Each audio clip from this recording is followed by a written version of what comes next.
Nah, gimana tadi video yang sudah Anda tonton tadi itu tentang kehadiran debt collector ada pundi ke kantor si debeturnya, dan ancaman keras dari kredit pintar juga mau mengancam dengan hal yang sama juga. Mereka mau berkunjung juga ke kantor setiap nasabah mereka yang mengalami telat bayar atau tidak mampu bayar.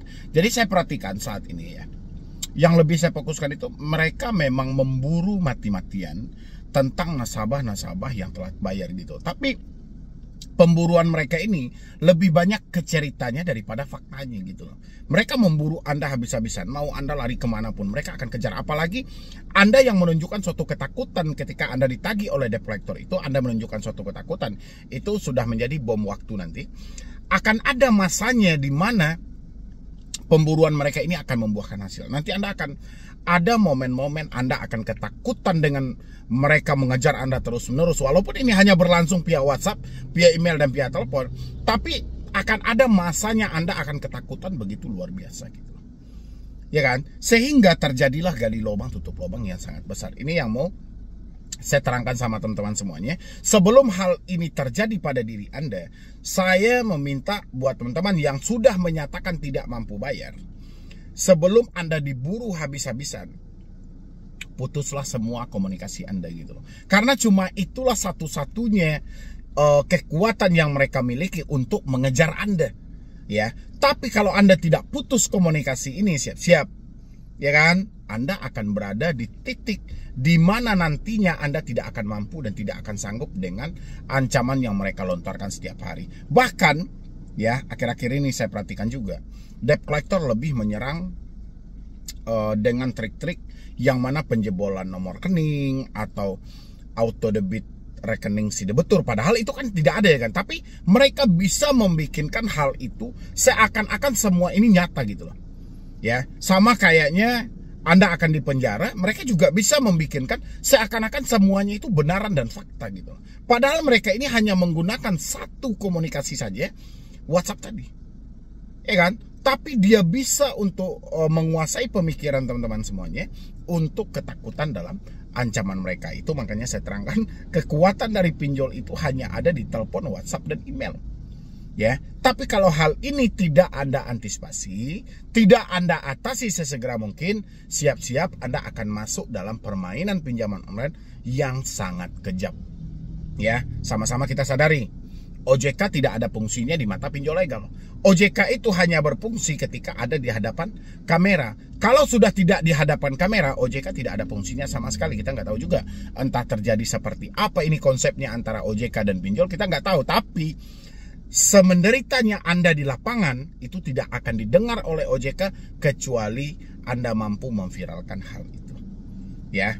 Hari ini mungkin Anda sudah mulai digencarkan ya dengan somasi yang dikirim, seakan-akan mereka sudah benar-benar berkunjung, dikirimkan share lokasi semuanya gitu loh ya kan, dikirimkan undangan-undangan persidangan gitu kan sudah mulai lengkap itu. Jadi mereka ini akan mencoba memburu habis-habisan karena ini mereka akan beranjak ke target akhir tahun. Kalau target akhir tahun ini tidak tercapai, debt collectornya mau tidak mau harus reset. Ya kan, karena kontrak mereka itu entah per 6 bulan, entah berapa bulan, kita juga nggak tahu. Yang jelas mereka akan memburu Anda habis-habisan untuk mengejar target dari yang ditentukan oleh pinjol ketika terjadi kerjasama tadi.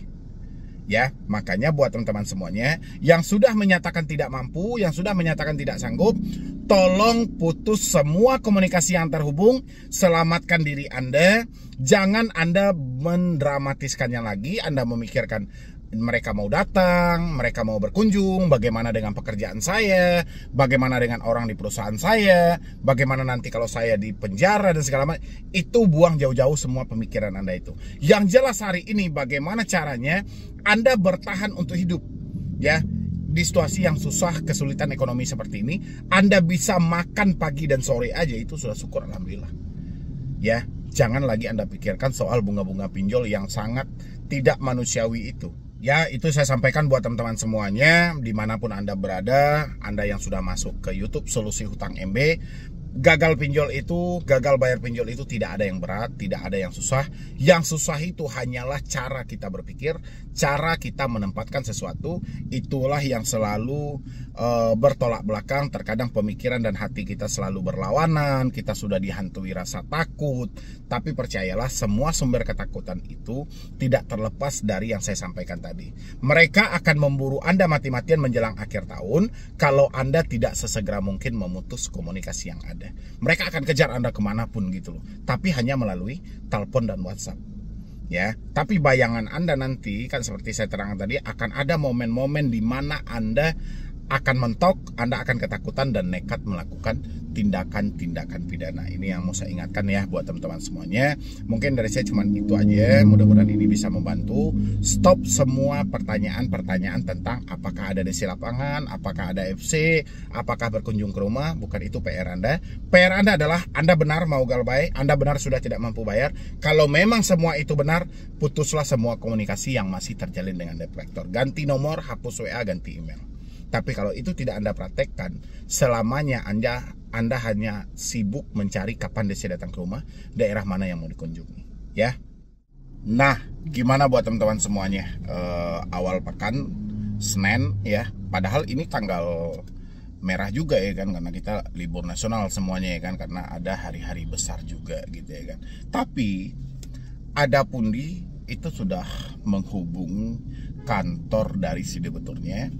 Kredit Pintar juga melakukan pengancaman akan menghubungi kantor dan akan langsung memotong gaji si debitur gitu loh. Dan sampai detik ini kita tidak mendapatkan jawaban yang pasti dari OJK apakah hal ini diperbolehkan gitu loh. Karena mengingat ada aturan yang dikeluarkan dari OJK itu dilarang menagih dengan mempermalukan, bahkan mengancam, ya kan? Salah satu contohnya adalah menagih di luar dari si konsumen. Menagih ke kantor itu kan sifatnya mempermalukan gitu loh. Menagih di luar dari si konsumen.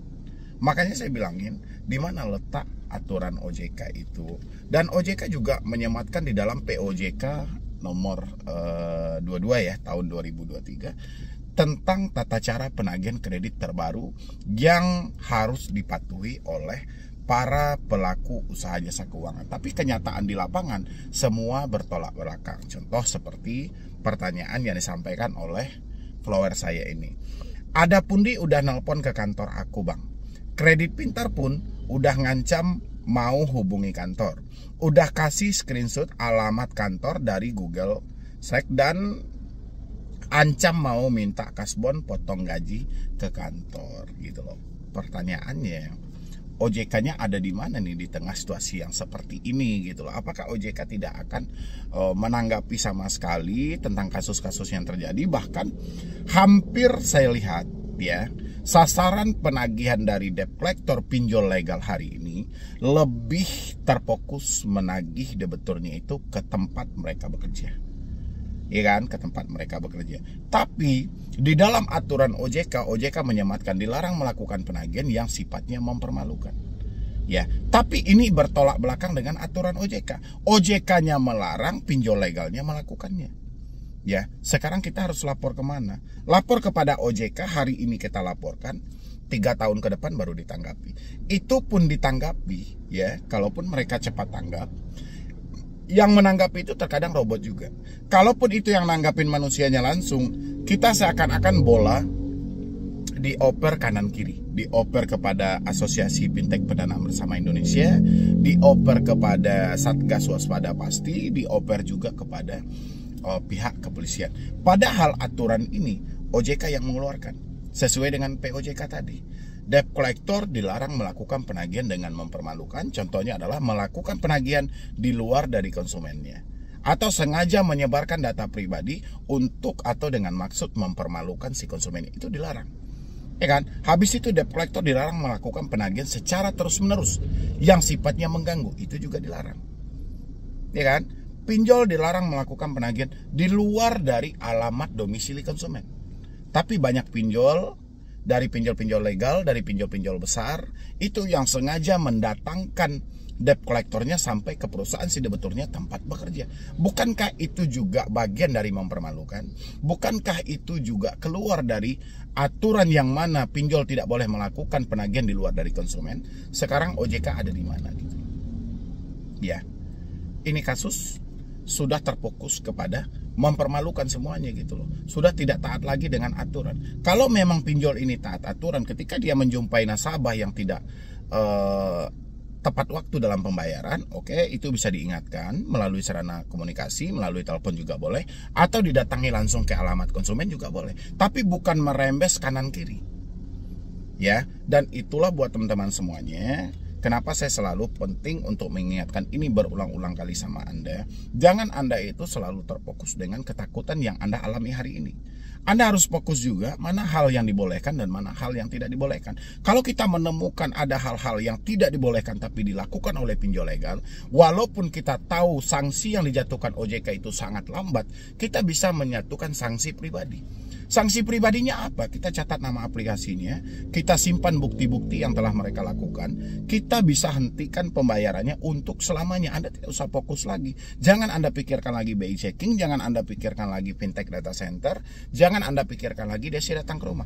Tapi fokuslah, oke, karena mereka telah melanggar aturan yang ada, hari ini saya yakin saya tidak akan bayar lagi di aplikasi itu. Begitulah cara kita memberikan efek jerah terhadap pelaku-pelaku usaha jasa keuangan yang tidak patuh dengan aturan OJK.